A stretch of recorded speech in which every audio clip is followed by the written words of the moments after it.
Welcome, everyone, to the Philoso-Rapper Podcast. We got a very special episode today with one of my favorite Arizona rappers, but also somebody who's really broken out of the Arizona bubble. So this is going to be a fantastic episode. We got Sincerely Collins on the podcast, and today we're going to be talking about what it's like to be a artist. Where do we get our inspiration from, our style? What's that dream all about? And a little bit about how spirituality can play out into music and how music can be light work. So if there's anything that you're interested in, you're going to love this episode of the Philoso-Rapper Podcast with Floowood and Sincerely Collins. Can I be a Buddha? Can I be a Buddha? Eh, oh. Can I be a Buddha? Can I be a Buddha? Eh. Can I be a Buddha? Can I be a Buddha? Can I be a Buddha? Eh.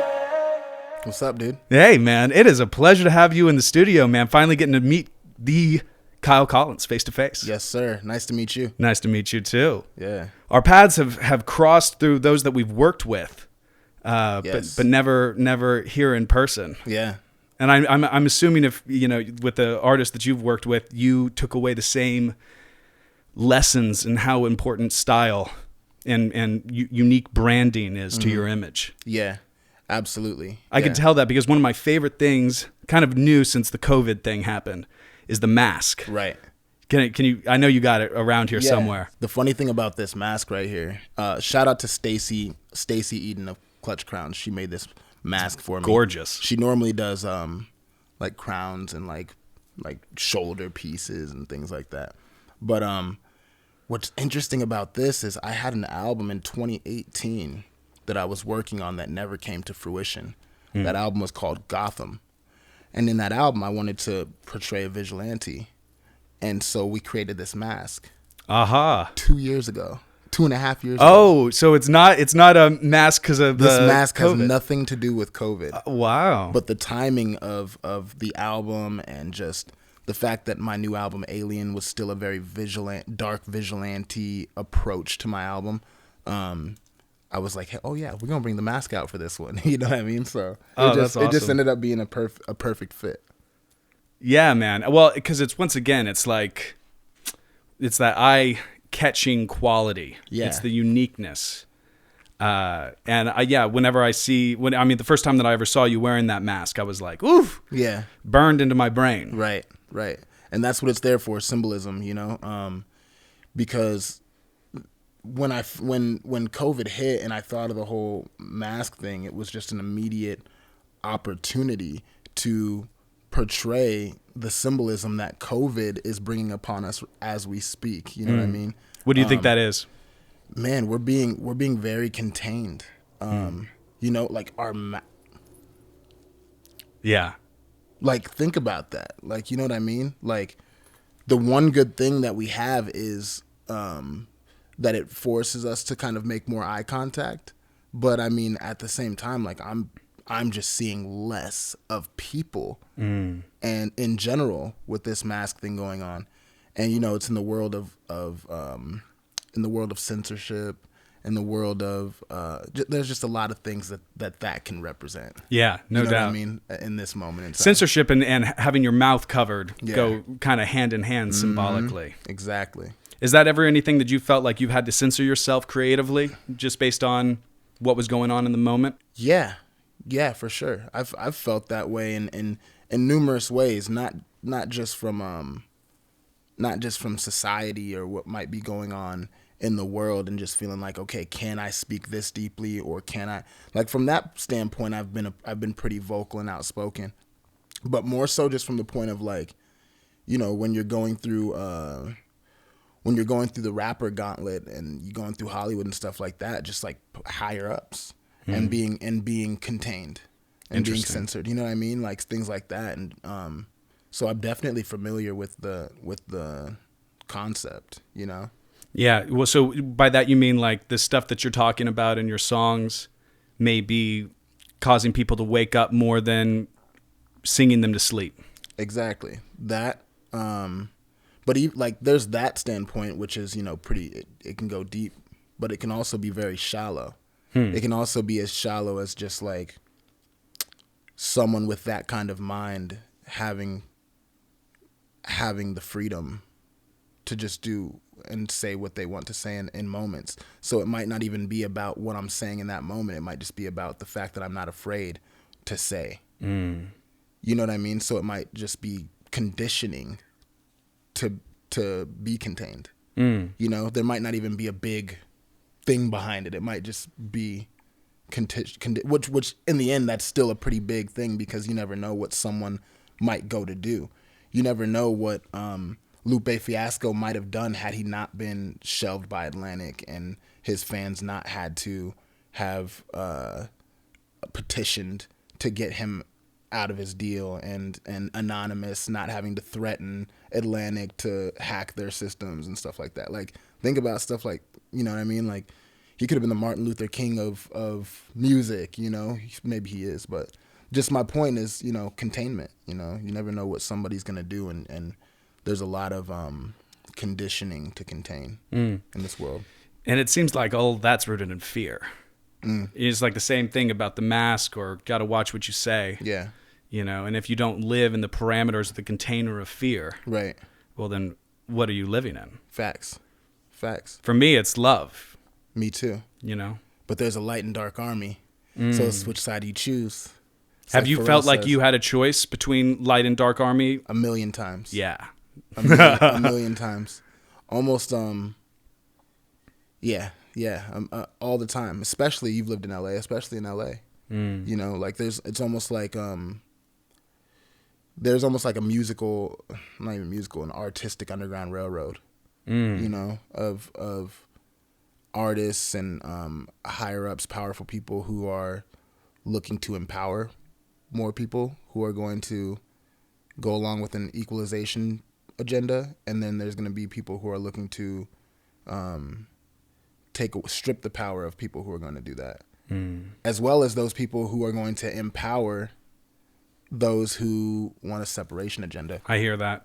I faced the dark underbelly of Los Angeles when I very first started recording. Right. I was introduced to somebody who I would have never, ever trusted had it not been like my surrogate uncle making the introduction. And this guy had a resume of resumes. He was the United Nations musical ambassador. Oh, wow.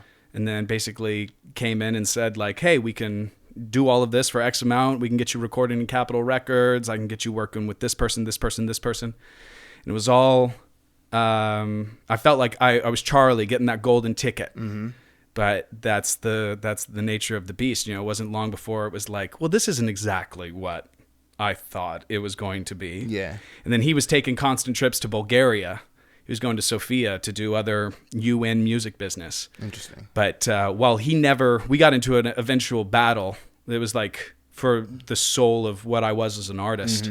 And while I ended up getting out completely autonomous, just wasn't exactly the terms that we had agreed. But right. I got out at least semi-whole. But he was later, I guess it was last year, the FBI charged him with committing fraud. Oh, wow. And he stole or embezzled $750,000 from the nation of Bulgaria. Jesus. Doing a benefit concert for Syrian refugee children called A Piece for You, A Piece for Me. And then he took all of the money while promising to bring in Britney Spears, Mick Jagger, Bruno Mars. Wow. And then bought his ex-wife a house, and his mom and son new cars. And it's just amazing how that whole thing can become you're really subject to be prey by that dark army. Yeah. And there's a lot of flashy, shiny things that can really blind you into making poor decisions. You know, so it's definitely good that you were conscious and aware. Well, I'm more conscious and aware afterwards. Yeah. It was fascinating, man, because I hadn't really figured out my brand at that time. Yeah. And I was more willing to play ball with the dark. Like I would put in black sclera contacts in my eyes to make myself like I'm not just a white rapper, I'm an edgy white rapper. Right. And yeah, it ended up that after we were done with our whole litigious battle, I heard through the grapevine that he got testicular cancer and had to have one of his testicles removed. And then I came down maybe less than a month afterwards with an inexplicable cataract in my right eye. and went blind in the eye. Oh, wow. And a bunch of surgeries to have the eye restored. I can see far away with both of them, but I can only read up close with this one. So it's kind of monovision. But then I was refreshing myself with, I'm a big fan of mythology. And I was rereading Egyptian mythology, which I really gravitate towards. And there's this battle between order and chaos. Right. Horus and Set. Horus being order, Set being chaos.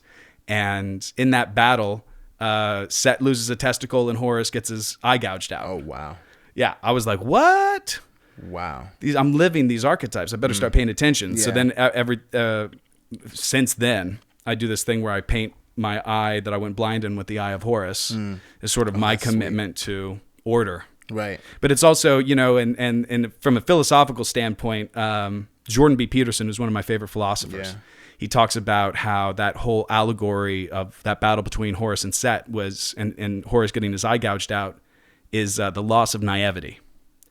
So you're no longer a young man who believes that he can just see the world. The world has affected you and taken something from you. It's similar to like Odin when he hangs himself upside down from the tree of Yggdrasil and then, only has one eye afterwards.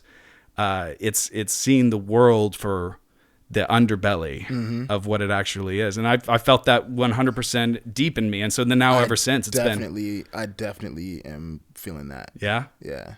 I can definitely relate to what that. What was a moment for you that it was like your loss of naivety or more of an awakening? For me, I feel like I grew up with my grandparents. I didn't have, my mom went missing when I was very young, when I was 2 years old. And so my grandparents and my family had always taken care of me, and my grandparents adopted me. And I always felt like, almost like Bruce Wayne. I relate a lot to Bruce Wayne and Batman. Okay, so we got that's why Gotham is coming Gotham. I've always felt like like protected, like almost like I've been like I've had someone around the corner watching me, like making sure that no one, you know what I mean? And I also feel like I've been very,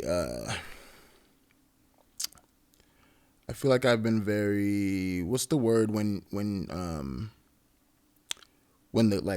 parents haven't let the kids see very many things, so that like, so when they innocent? Go out, it's very innocent, but like there's sheltered.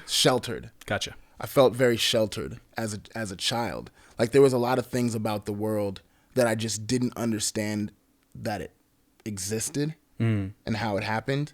I was raised with a lot of light. I was raised with a lot of love, but there was a lot of underlying darkness in my own family, in my own situation, that I hadn't been aware of my entire life.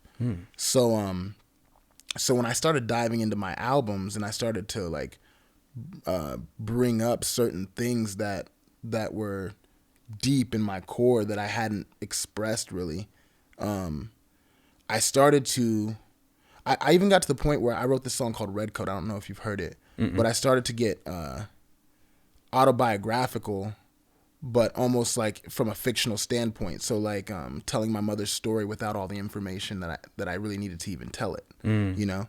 And then doubling back and finding out that a lot of the information that I was putting in my songs were things that had actually happened. You know what I mean? Things that were really true. Things like violent things. You know, presumptions of what may have happened to her, nightmares. You know, all these. This was my darkness coming out that I had no clue about. But it was almost there subconsciously. It was there subconsciously. Wow. And so it was really. I think that was the turning point for me. Really, was when I made the song Red Coat on my Destroyer album, my debut album. And that song was autobiographical about me, dreams that I have, how to interpret them, and then it really just, you know, fictional story but becoming autobiographical, and that is the biggest way that I feel like I've experienced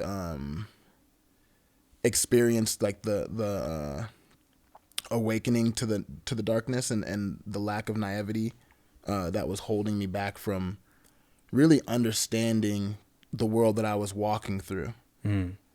every day, you know, because there was things that I was so naive to, and this is things that my grandfather would always teach me to not be naive, that there was darkness in the world, but I never really understood it because they sheltered me. And that's the biggest way. That's the biggest way, is just not knowing in general that even people possess so much evil, you know, let alone a lot of the things that go down in the world. So it's been something that's really given me a sense of purpose.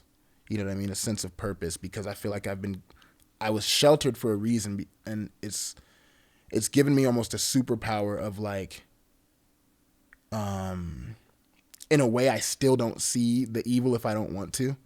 So I can move through things very neutrally. You know what I mean? And very fearlessly. Like a lot of things, people are thinking about what could happen, what might happen, you know, who might do what and how and things like that. And for me, I have a very optimistic setup in my brain that was almost created from that upbringing, you know?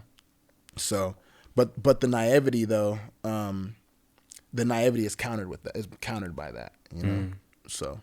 And so it was through the art that you're expressing things that are so almost subconscious darkness, but then as a result of making the art, you're processing that and integrating it. It was almost like I didn't know. I was more interested in the feeling of it because there was a lack of it. Interesting. You know, like I dove into, even thinking about that album, Destroyer. It's a full, like, the whole cover's red and it's got my face on it in black, and I'm just like, it's so symbolic. Like it's wild how we paint these pictures of our lives. So it's almost like you grew up, like Joseph Campbell wise, you grew up on the farm with the grandparents there nurturing, and then at a certain point the cave is out there beyond the woods, and it's like, ooh, what's in that cave? That may be something to explore. And then artistically, I find myself by exploring that cave much more than I do just, you know, me tending being at peace tending to the farm. Yeah, that's for damn sure. That's me. And that Bruce Wayne aspect of just, you know, that early experience, knowing that there was something, like 2-year-old Kyle knows something. You know what I mean? 2-year-old Kyle knows something. And uncovering these layers and finding more out in my life. Like, I'm literally finding more things out literally every month about my childhood that I didn't know. And yeah, it's crazy. It's fun. Yeah, that sounds fun. It sounds fun. Deep and fun. It's fun. It's deep. It's tough a lot of times, you know. But, you know, that's why I chose to come here and play life at this level right now.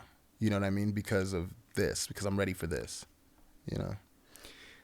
It's funny how you say that you identify with the whole Gotham universe and that Batman realm, because, I mean, you probably can't. I've got a lot of Marvel memorabilia here. Superheroes are, you know, reach deep into my core as well. What is it about that world that makes you even want to do a whole project called Gotham that's exploring that? Like, if you identify as Bruce Wayne clearly from the trauma in the childhood, and then discovering, you know, how you can restore order, maybe as a vigilante. Right. What do you find? Do you find that you have villains, or do you find that you're trying to protect a community that's Gotham? Or how exactly does Batman help you be the best Collins that you can be? Right.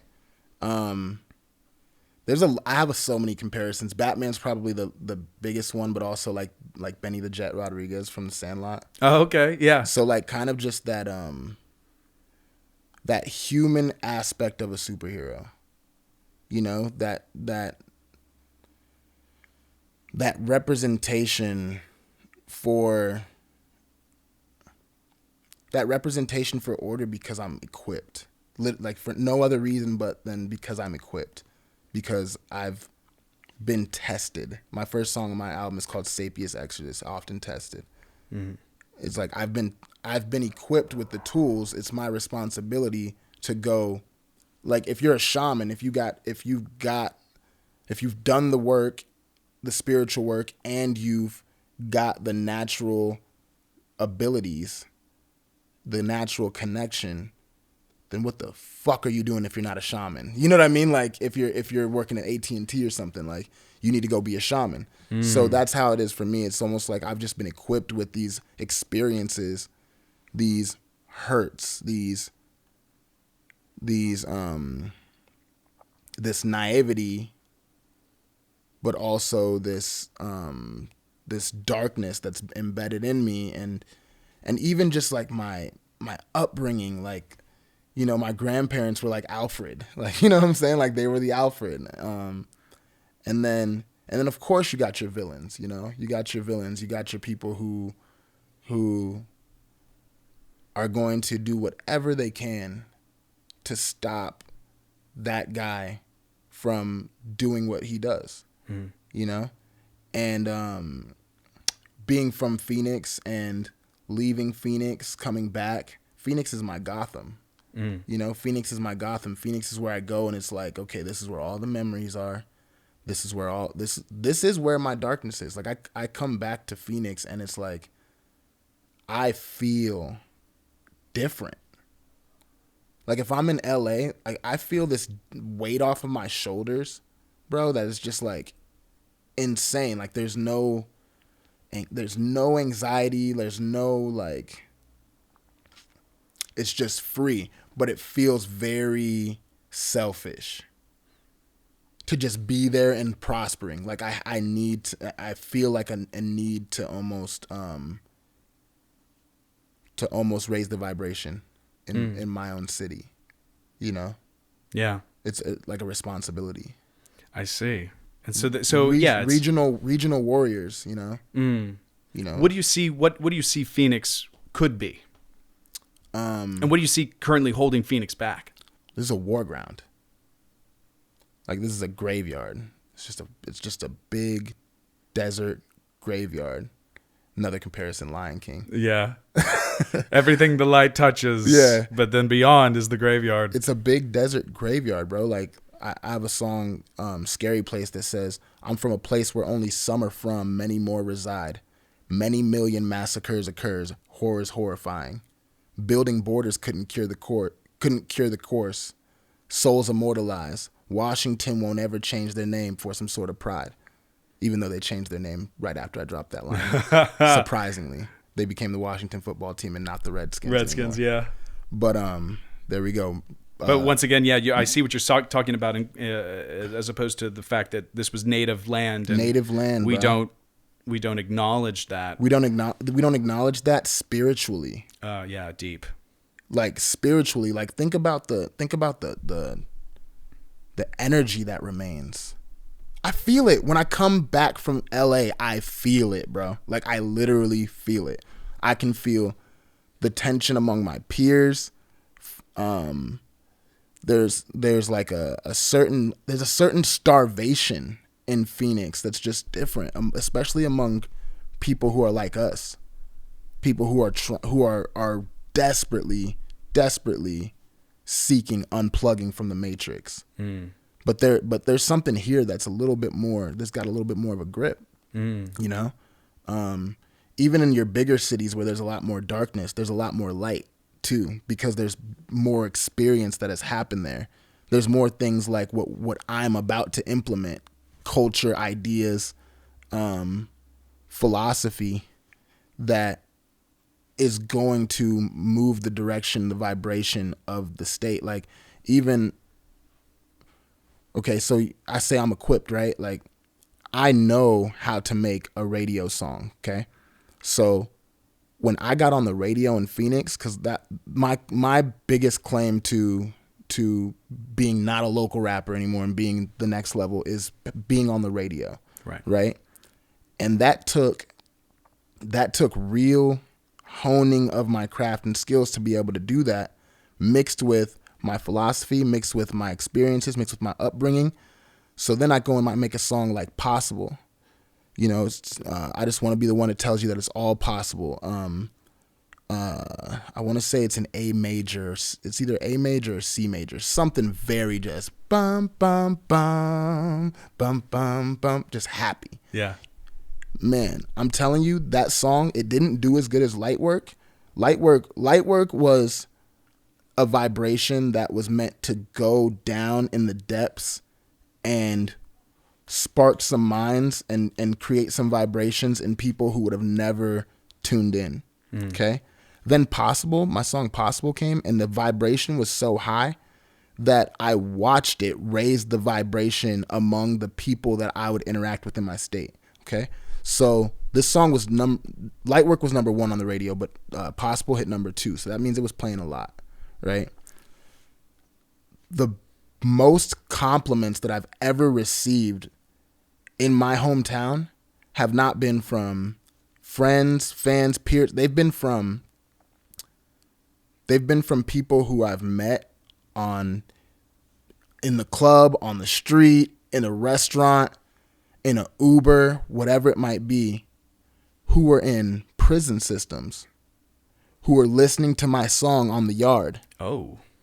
And not only inspired to make it out of their own situation, but also thinking about the kids that they left behind, their children. They hear my daughter on the end of the song singing, and there's all these connections that are happening. I have a responsibility to deliver these types of vibrations to my state.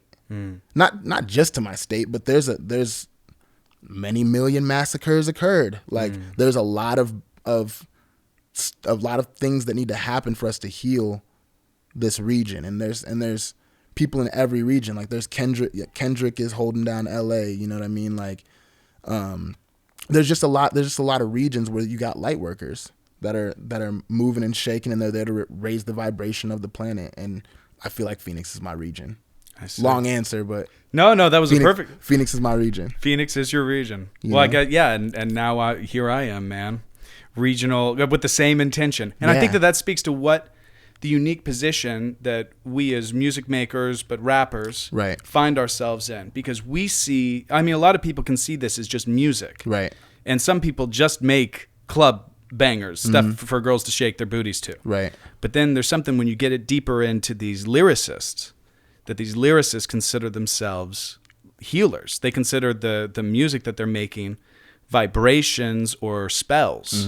Alchemists. You hit the bingo word. Alchemists. So what does that mean to you? I want to. This is because I'm all about alchemy. I want to know what alchemy means to Collins. Man, I've watched my world unfold with the expressions that have come out of my mouth and that have been put into the world with my crafting. I've watched the world. I've watched my universe be malleable to what I put in. You know what I mean? So and I've read The Alchemist. Shout out Paulo Coelho. You know what I mean? So the world is malleable, and our word is our wand. And it's the thing I've practiced on the most. Like being an alchemist in this world and being a rapper is like, I don't even know. It's like being 7'1" and being a basketball player. You know what I mean? It's just like, oh shit, like I'm here for this. Like this is sweet. You're talking about equipped. Yeah, equipped, man. And just like but it also runs on a foundation of like spiritual belief. Like it runs on a foundation of, this isn't some, you know what I mean? Like we're putting equations out here. Like as much as this is the Matrix and is a program, it's very like we are in the program in real time creating new algorithms. Everything we're putting out there is a new algorithm, you know? So yeah, man, like I'm 100% into the whole alchemy, all of it, you know, whether it be with words or whether it be with other things, you know? Yeah, when I read Paulo Coelho's Alchemist, there was that whole thing about the Philosopher's Stone. And when I very first started even looking into alchemy, I'm like, well, is this a material thing? Or is this like Carl Jung says, like this may be a little bit more psychological or spiritual alchemy? And in the material thing, that's fascinating. But you're telling me that there's like some stone that in the presence of other base metals will be encouraged, whether that's tin, to turn into gold. Interesting. I've never come in contact with that stone or anybody that practices that. I've heard rumors or whispers, legends, But how is that applicable to me trying to navigate life and social relationships and be more in tune with my higher self through my actions? And then in that book, he talks about how you can be the Philosopher's Stone, so that you refine yourself and work on yourself enough, transmuting your own lower energies into something that vibrates at a higher frequency, so that you step into the room, and just by you being there, it refines those that you're in contact with. Yes. And you touched on that earlier. Absolutely. It's just when you step back into your Gotham, the fact that you're there, it shines more hope and light on the possibility for that community or that immediate surrounding and circles. Yeah. Yeah, and I think that that's interesting because this is an archetype that I'm finding a lot of lyricists who go deeper into spirituality are in touch with. Yeah. My music is alchemy. Then my whole question becomes, okay, well, how did you use alchemy on yourself first before you ever affected and touched the outside world with alchemy? Because it's all generated internally. Yeah. Through that, Carl Jung would call it shadow work. I believe that word is life. Word is movement. Even if you go to like Christianity and like the Bible, let there be light. It was spoken. It's all something about that with me. And I've always even when I was little, I had really good handwriting, penmanship. Words were always some sort of way for me to create what it is I wanted to create, even if it was just in my brain. Like if I'm having a shitty day at home and I want to imagine, I remember when I was a shorty, I would imagine so much. And if I just wanted to imagine a different day, I had that day in my head. You know what I mean? Like all is mine. The universe is mental in nature. Who says that? Is it Mihai Csikszentmihalyi? The universe is mental in nature. No, that is Hermetic Principles. That's Hermes. Good old Toth. Yeah, I have a song on my album called "The Great Toth." Aha. Yeah. So yeah, man, the universe is mental in nature, and I feel like I've always just been in tune with that subconsciously.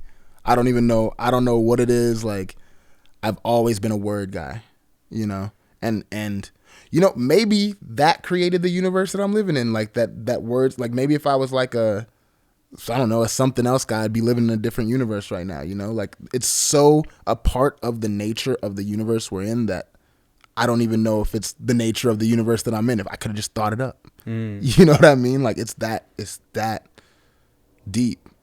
But I mean, everything in here started with words. Like you have to communicate to even make something. You have to think like you're thinking in language. Yeah.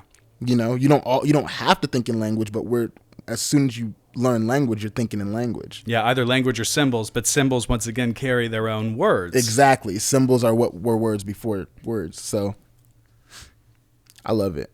I love all of it. Well, that makes sense why you got a song for Toth, because Toth is the ultimate archetype for scribes and writers and words. Now, I do want to know, what is so Toth is what you pronounce it as. Have you heard it in other ways? Oh, I've heard it Tohote, Thoth. Okay, because I normally say Thoth. Yeah, that's my favorite way to say it.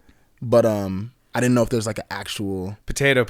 Okay, but yeah, no, I would say that probably Thoth is more the most popular, huh? Yeah, and that's more probably correct. Okay, me saying Toth is just a little bit of westernization. Got you. Okay. I actually had a crazy experience. I went to Egypt in 2019. Oh man. And having the relationship that I had with Horus and him being my archetype when I was a younger man, Toth is the one that restores Horus's eye after Set's ripped it out. Okay. Toth is all about the maintaining of balance. So there will be chaos and there will be order. And if order goes up too high on the seesaw, well, then Toth's got to bring up chaos just to level things out. And so I always had a great respect for Hermeticism. And naturally, whenever I was diving into these mythological books or these stories of spirituality, it's like, well, who's the person that's been carrying all of this information? Right. The scribe. The scribe, passing it on from generation to generations. And that was clearly Thoth. So, and I also was hanging out a lot with a philosopher here locally in Phoenix named Travis White. Okay. And if Horus was my archetype, Thoth was his. Even when I went to Egypt, I brought him back a little ibis statue. And so I was going to Egypt, I was seeking an experience with Thoth. Right. And we were traveling up the Nile from Aswan, and all of these different deities or archetypes, they all have their own temples. Yeah.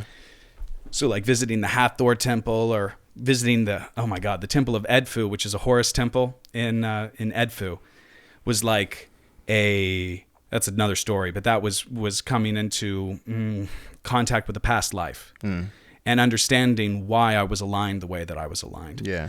But we eventually were in Luxor, and I'm asking the locals, how do I find the Thoth Temple? I've heard that there's a temple to Thoth in Luxor. And so they're like, oh, yes, yeah, we can help you find the Thoth Temple. And because of the way that I was pronouncing it, Toth, instead of Thoth, we ended up going to the Temple of Todd. Oh, wow. And Todd, it was just like, it was a beautiful, beautiful temple, don't get me wrong, but it wasn't what Todd sounds like some European dude. I know, Todd. It was like it was actually a pretty cool temple where they had built it out as a water port, and then this sail barge for the pharaoh would come up. So it was interesting in its own way. Of course, all that's dried up now. Oh, that's got to be wild to see. Oh man, but it wasn't what I was seeking. And so then we go back to the hotel, and I'm like, no, I'm okay. So not Todd, Thoth. And they're like, oh, okay. Yeah, there's a small temple. If you want to go to that, then you have to go to this other one, buy the ticket. Then you need to find the guy who's got the key. And then I'm like, well, where's that guy? Crap. And they're like, I don't know. You just got to find. He'll be around. What? So we buy the ticket, and then we're looking around for the guy that's got the key, and eventually we find him, and then he goes, and you could just tell that nobody goes to this place. Wow. Because he was like, well, you want this key? So anyway, we chain our bikes up, and to preface this, I was working with shamans before we went to Egypt. Okay. And they gave us a sort of specific order of temples to go to and encouraged us to visit the Thoth Temple. But they also said that we had to visit the Osirian, which is a temple to Osiris that's in Abydos. Okay. And there, in this sort of sunken area, there's a pillar that's got the flower of life on it. Okay. And I wasn't really so familiar with the flower of life at the time, but it's become the symbol of symbols for me now. Right. And that symbol is there. They have no idea how it got there or how old it is, but it's not a hieroglyph. It's done in red resin. Okay. And so a lot of people discount it. And they're like, well, don't pay attention to this because it's not a hieroglyph. Who knows when it was done? It doesn't have... They just take away the meaning and sort of make it graffiti. So anyway, when we were there at the Osirian, I got to see the symbol, and I was like, okay, well, ready to understand what this actually means. So we go to the Thoth Temple. Guys unlocks it with the key, and I walk in. It's a very small temple, which, considering like how mighty of an archetype Thoth was in Egypt, I would expect something much grander. What is small compared to like? Oh, like literally 3 small chambers, as opposed to a giant temple with like 30 to 40 foot tall ceilings and many chambers and sort of like an altar. Because you'd find that at like the Isis temple and in Philae and certainly the Horus temple in Edfu. They all had different sort of natures. They had different purposes. But this one, we walk in the first room, there's nothing. Just an empty sort of sandstone chamber. Go into the second one, and it's all the hieroglyphs are done in red resin. Okay. And then in the third one, it's actual hieroglyphs that have been carved. And so I go back into the second room, and after meditating a little bit, I'm like, this red resin looks exactly like the red resin. Why is that other red resin all? Why did they discount that if this is here and this is clearly built during the right age? And so I go out and there's this little placard and it's sun weathered. Like, I barely read it, but I'm looking at it from all different kind of angles. And then it talks about how when Ptolemaic, it was Ptolemy is ruling Egypt, so it's post Alexander the Great, that they would use red resin, the scribes would, before they would etch the hieroglyphic. And it was just this whole miraculous, like, aha moment of like, oh, well, I'm not going to discount that because it's drawn in red resin. Red resin was the precursor to something being etched. Wow. So it was like a cool little epiphany. And then as we walk out, I go to unchain my bikes and I look down and there's a eye. It's a sculpted eye on both sides. I can't figure out what it would ever be a part of, what it had fallen off of, but a little orb on both sides and just rough around all of the edges, just waiting there for me at my bike. And so I picked it up, and it was, I consider it still to this day a gift from Thoth. Yeah. Giving me my eye. Wow. Where's it at? It's upstairs. I'll have to show it to you. That's sick. It's in my whole little Egypt shrine. Holy shit. That's sweet. It was wild, dude. I had so many moments in Egypt that were just like, what is happening? Damn, that sounds awesome. But when you go out with an intention and then the universe talks back. Yeah. No, facts.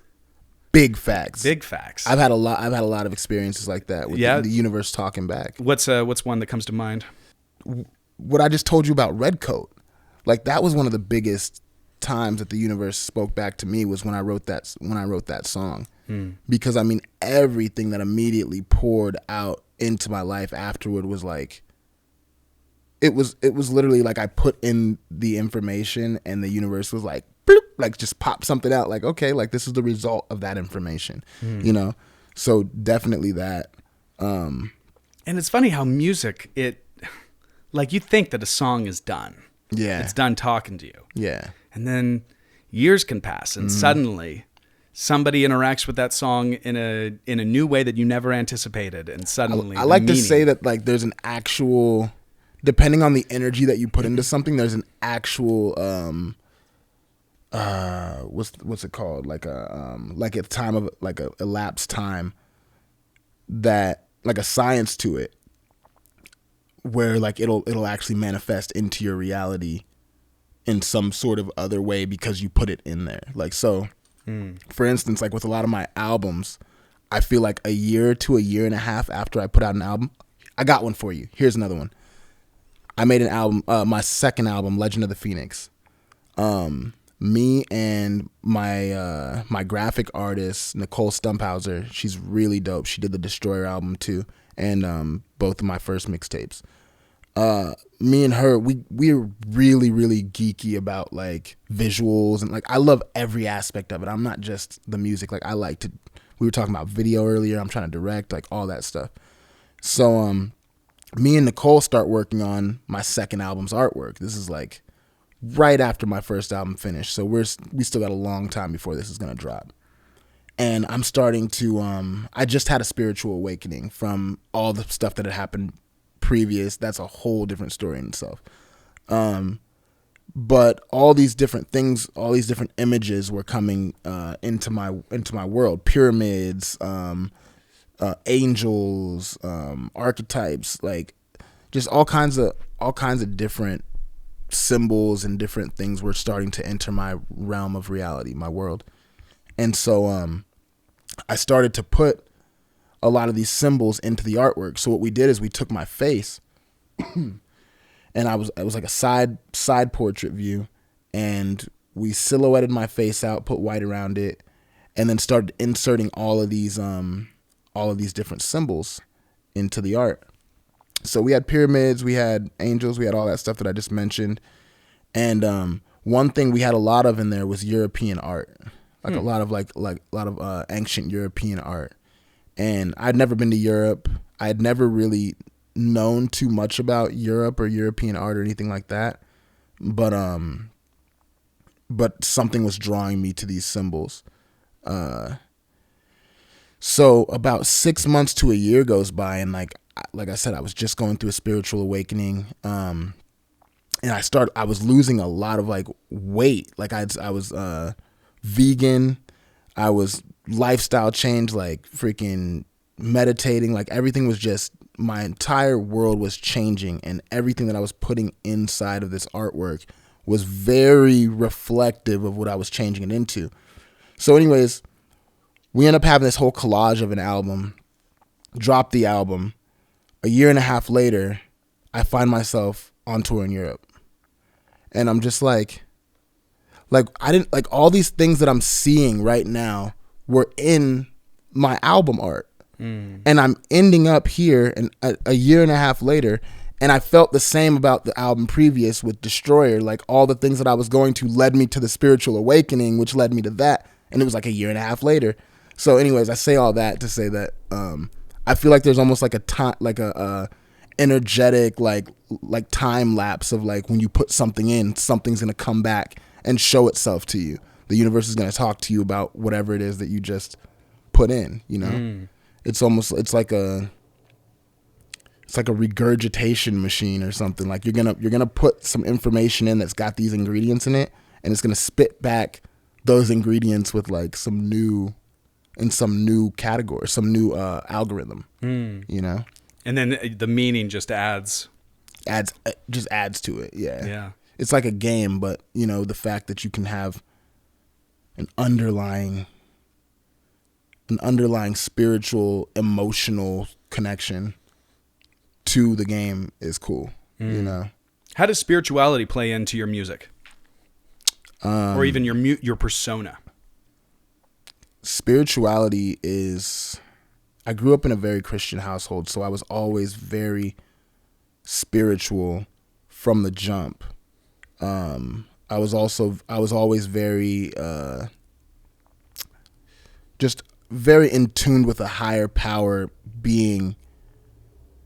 I think in more of Christianity, it's more of like in control. You know what I mean? Like a higher power being in control. But this is more like just shedding of the ego, you know, and understanding that universe is all and all is one. And though everything is as big as you, it's also as small as you. So just, you know, to know all those perspectives and try to walk through life with all those perspectives of humility and confidence, and, you know, I try to just exude everything that I can perceive as being helpful. And as far as in my music, I do everything with that spiritual component.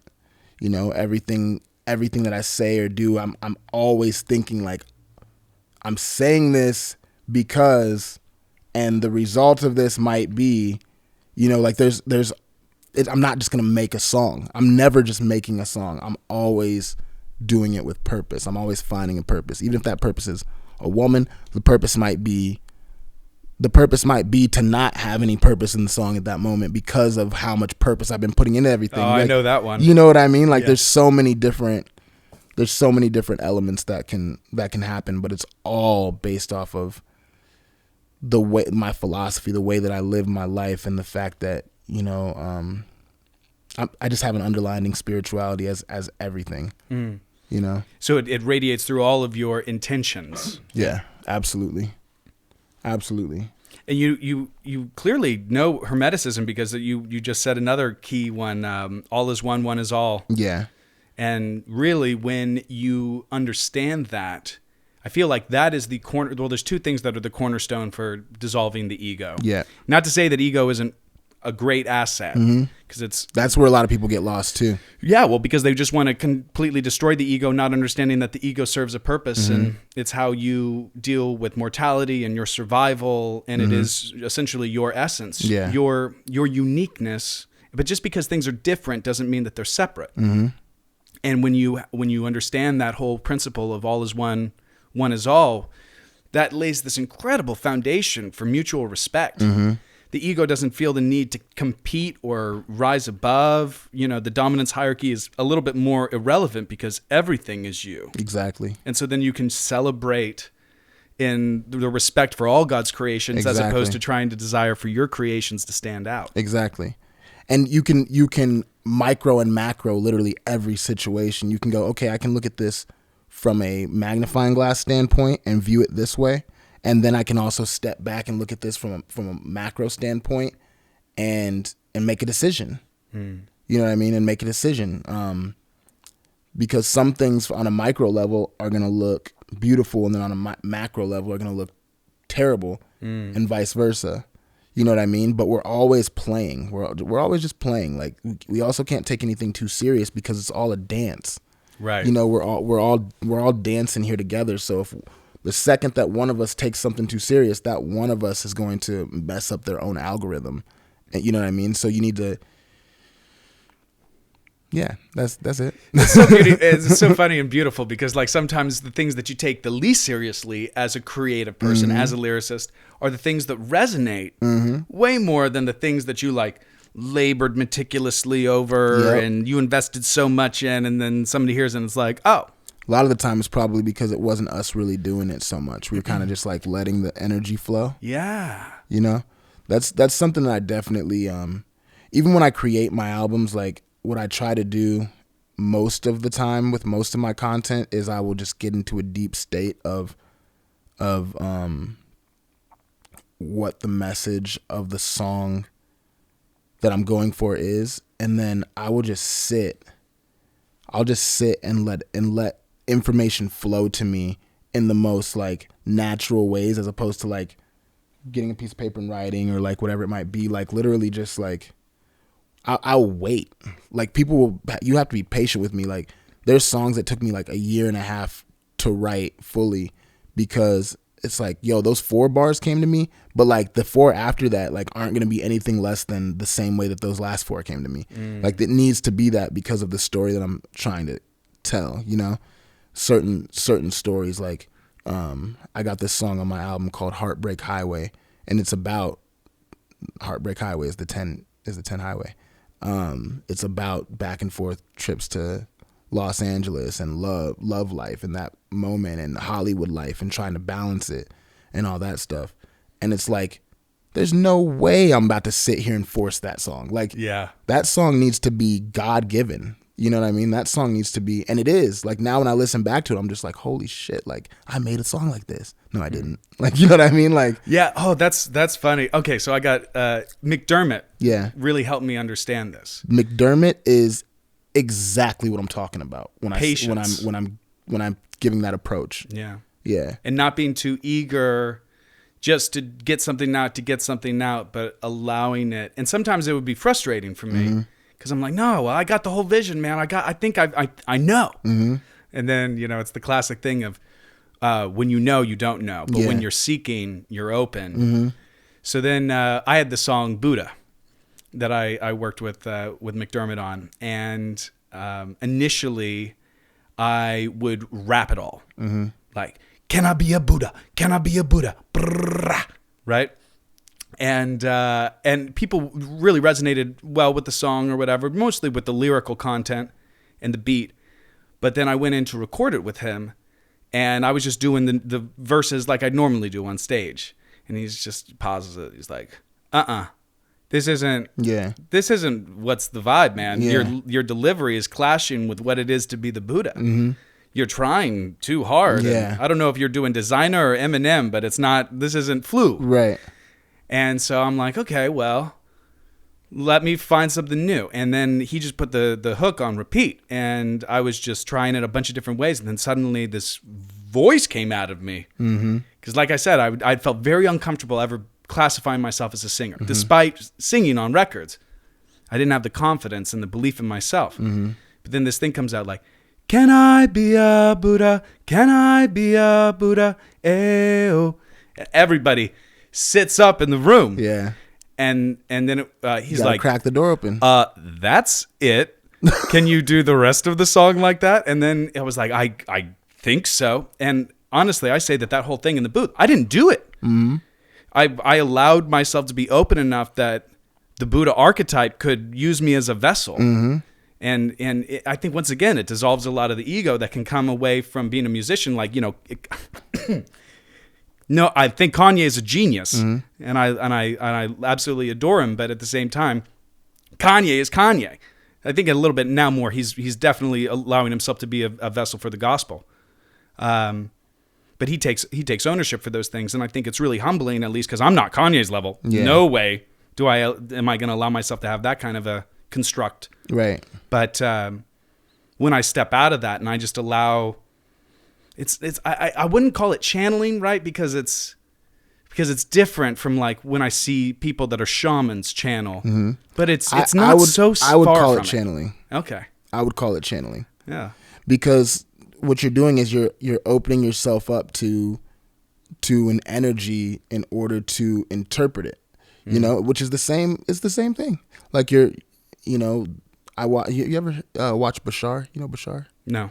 He's a pretty popular channel, but it's, very similar. Get into a state of receiving and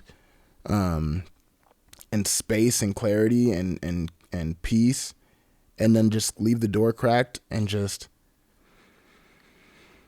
allow inspiration to just flow through.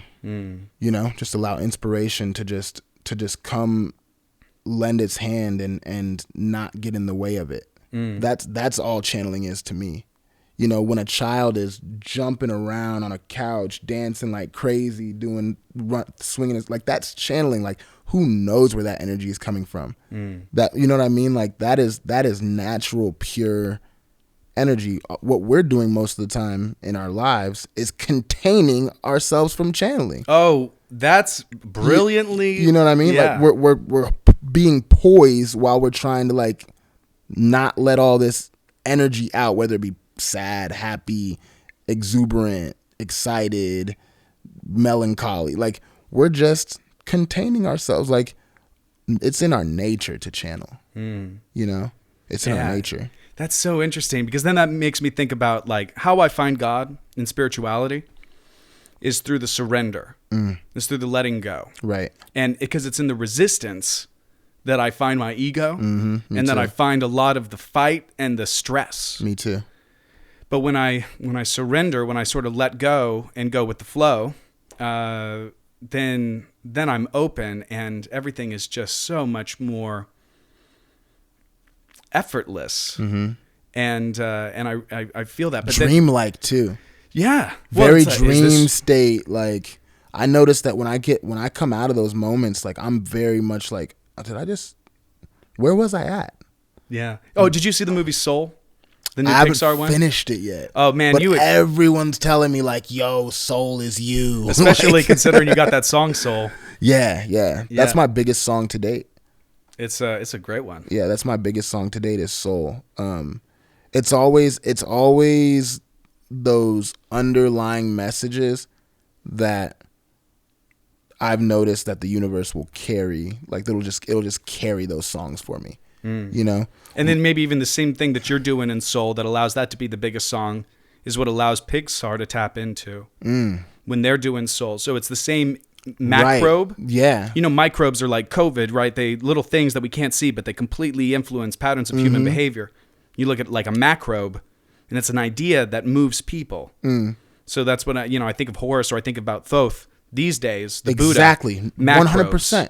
100%. Even Christ. I mean, all of these things from a spiritual level, but there's something that's going on there that it's reaching in, and these Pixar animators are channeling it. It's almost like You're idea archetypes. Yeah. Archetypes, but for the future of the human zeitgeist.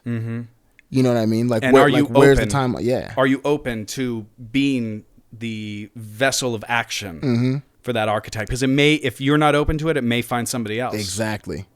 It will find somebody else. It will.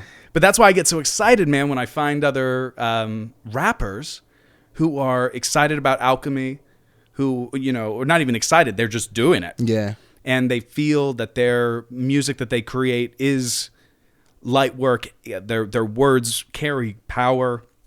It's refreshing, and it's different than where hip hop has centered for, I don't know, the past 20 years. There's always been killer priests and people that are channeling those or speaking on higher levels. Even, with mainstream artists, they've got a song where they go that route, but it's not necessarily where it's not necessarily where hip hop has been grounded. And I think that the recording industry may play a large part of that. Yeah, absolutely. And you just touched on a concept that really sparked something in my mind. And I don't know if the listeners really know this. A lot of it's like, because, a lot of us artists are speaking in codes, ones and zeros, so that the agents in the matrix aren't just seeing us immediately. You know what I mean? So that we can make our way through that path and find the Morpheuses and the Trinities that are going to push you up, you know? But with that being said, it reminded me of what Kendrick Lamar would call the yams. You ever heard of that? No, I'm not. Obviously, I know Kendrick. I don't know yams. When you got the yams, what's the yams? The yams is the powers that be. Aha. And you were talking about how, like, if you don't tap into that archetype, then it'll just move on to whoever is going to tap into it. And it makes me think of, like, that's exactly what he's talking about in that song. He's talking about how the yams is the powers that is going to find who is ready for it, who is ready to communicate it, who can hold all that energy, you know, who can contain it, but then also not contain it, who can channel it, who can point it in the right direction, you know. And when you think about, like, the success of artists and rappers and stuff like that, it's almost like the yams is going around to who is worthy of holding it at the time. You know, like, okay, who's going to have the biggest message impact that's going to touch people this way in this moment, blah, blah, blah. And I even think of, like, people like your Drakes or, like, your Kanyes, people who got real big, right? Like, look what Kanye's doing now after the yams. Like, you know what I'm saying? Like, what's Drake going to do post yams? You know? Less DMing. Less DMing. He's going to be DMing monks. Yeah, maybe DMTing. From DM to DMT. Yeah, you know? That's a good one there for some rappers. Some bars. Yeah, for sure. But yeah, that's what Kendrick's talking about is the yams, and it's that evoking of the spirit in which you have aligned yourself to be able to receive the information to channel, and it's very much a privilege. You know, it's very much a privilege, and we can get these yams in small little bits and pieces of energy, or you can become a Drake or a Kendrick or a J. Cole, you know? Yeah, but that's what that reminded me of when you said that it's going to choose somebody, it's going to choose whoever's ready to interpret it at the moment, you know? Yeah, which is why, you know, I wanted to build this studio, why I wanted to start doing this show, is because it's like, wow, with where I'm at right now, it's so different than when I very first started making music. And my intentions are way different. I think initially, everything for me was about transmuting toxic masculinity and finding self-love. And not seeking that externally, right? So initially, Floowood may have just been a gimmick to attract witchy alternative women into my sphere. Right. And then through that, though, I met my wife, and man, she's done this incredible. Well, it's levels and steps. It starts with intention. Bingo, yeah. And now the intention's changed. The intention is like, okay, well, how do I just hold a candle? And then that candle, somebody tunes into this, it lights their candle, and then that you know, spreads. But I think that's the same thing with what you're doing with music. You know, somebody listens to Solar, they listen to Lightworker, they listen to your new album that's coming out here soon. Right. And then that lights the fire. And as artists, we have no idea. This has been something I've really struggled with, is like feeling like my efforts are landing. But I'm constantly and consciously looking forward and moving forward, not looking back. And I have no idea the wake that's left behind. Right. And sometimes I just have to trust as opposed to trying to look back and watch the ripples. 100%, bro. 100%. I've had things happen like flowers show up at the doorstep for things like so randomly, bro, like after thinking that one thing was like, okay, this is a big moment for me, or this is a big thing that I'm about to put out, or this is a big whatever. One of the biggest things that taught me to just trust and timing and all that is I had this song on my second album called Prosper Season. I love how I get to relate everything back to my song. That's what this is all about. So I had a song on my second album called Prosper Season, and featuring Dasashi from Gym Class Heroes on guitar. He killed it. And and put it out in 2015. Second song on my album. It was one of those songs that was kind of like soul, where like it wasn't a single, but for some reason people just connected with it and it like had its own like little life. You know, I have like 2 or 3 of those per album where they're like, they'll have single life, even though like single life, I guess. It'll have like the single lifespan and attention, but it won't even be made to be a single. It'll just be like some random song that happened to catch on the album. So that's what Prosper Season was.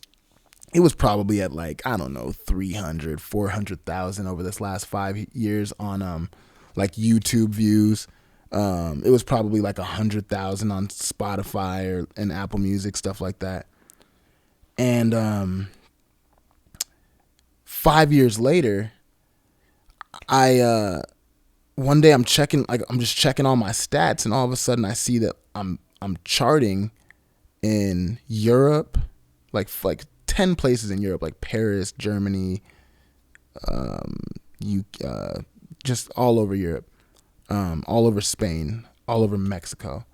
I'm like, what the hell is going on? Right? Like, what the hell is going on? And this is, mind you, a song that was part of a deal that I am literally a few $1,000s away from being out of, because you know a deal is basically a loan. So I'm a few $1,000s away of being out of this deal, and this song is a part of this deal. And so I'm checking my stats and stuff, and I'm noticing I'm charting, and it's this Prosper Season song. Come to find out, Fast and the Furious has a new movie coming out, and so they've been rerunning Tokyo Drift all over the fucking world right now. I sampled a song from Tokyo Drift, the beginning of the movie, and used it in Prosper Season. People have been searching for this sample and finding my song, and it shot it up the charts. Wow. So right now, as we speak, not only is that song going so crazy that the money's paid back from my deal, I'm out of it, but also like this song is like #1 in like Portugal right now on Shazam. Like people are literally like,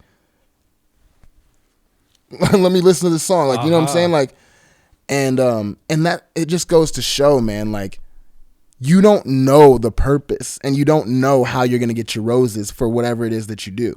You don't know when, how, what, where, in what form. Is it going to be in the form of money? Is it going to be like, you don't know how it's going to come, but you just have to set stuff out there.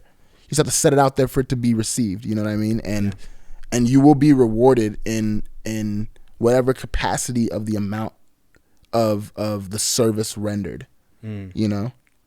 Now I sound like Napoleon Hill, Think and Grow Rich. Oh, dude. Hey, man, you're saying all the right things. Yeah, man, that's my shit. Love Napoleon Hill. And I love that concept of the mastermind. Yeah. And being able to really hold counsel with all these different archetypes of individuals. And then, because then you're more informed. Oh, yeah. When he gets into that, make. A lot of people don't even make it that far. As far as, not even in the book specifically, but even applying it after reading the book. Like, I think that becomes, I think everybody in the world would be like us, entrepreneurial, philosopher, artist. Everyone would be like that if everyone could get through that book. But there's a reason why you can't. Like, not everyone can do it, because that book is of a certain vibration. You know, you got to meet it where it's at. What do you say to those that follow you or that engage with you that are looking to open themselves up a little more? What do you think is sort of one of your first steps? I want to say fearlessness, but that's not the word. I always say that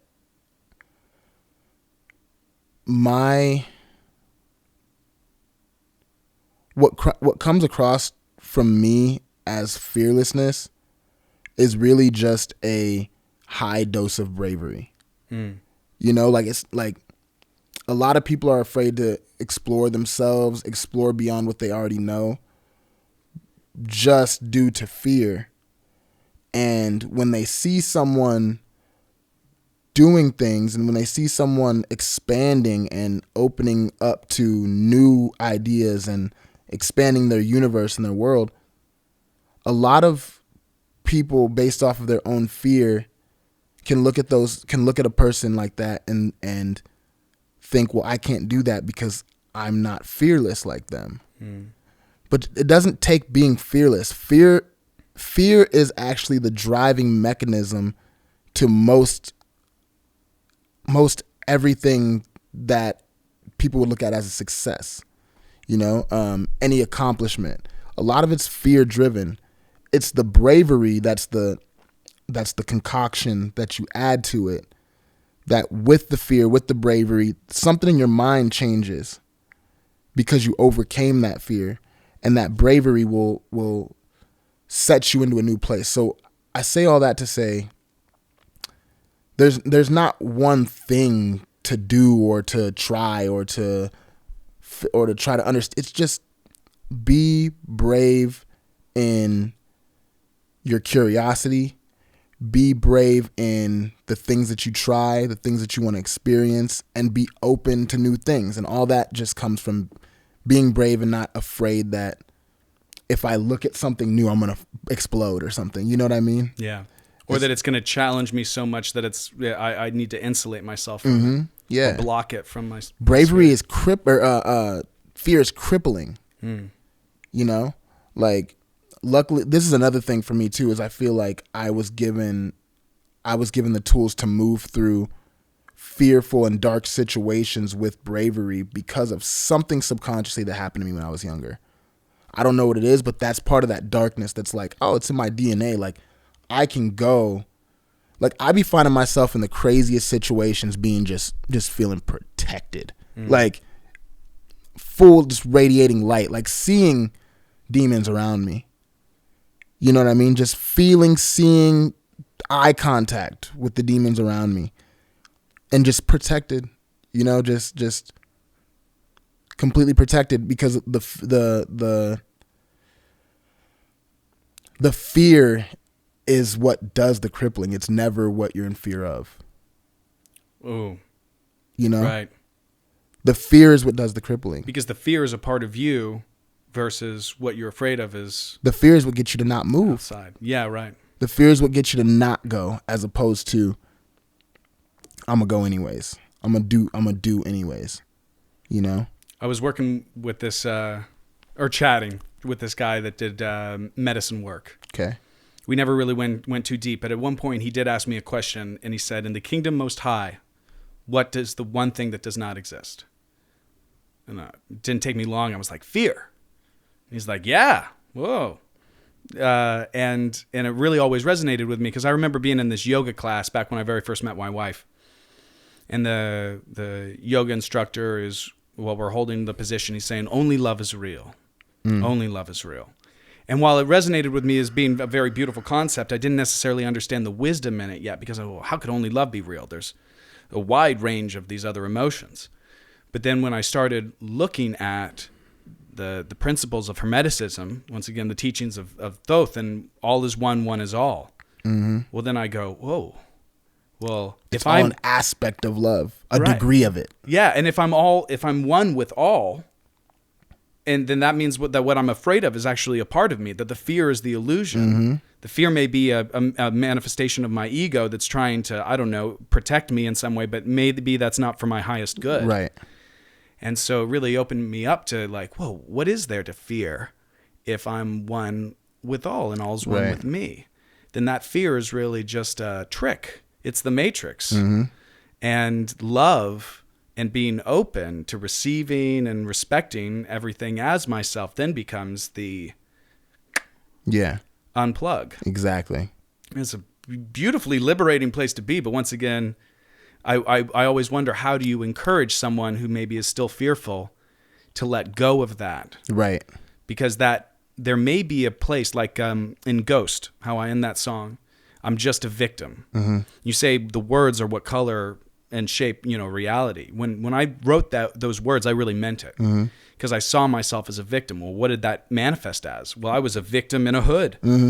of victimhood, and everything then was filtered through that lens. But when I began to realize that these things that I was allowing to have, possession over me or control that I was afraid of, that they weren't really, and that I was giving that power away. Right.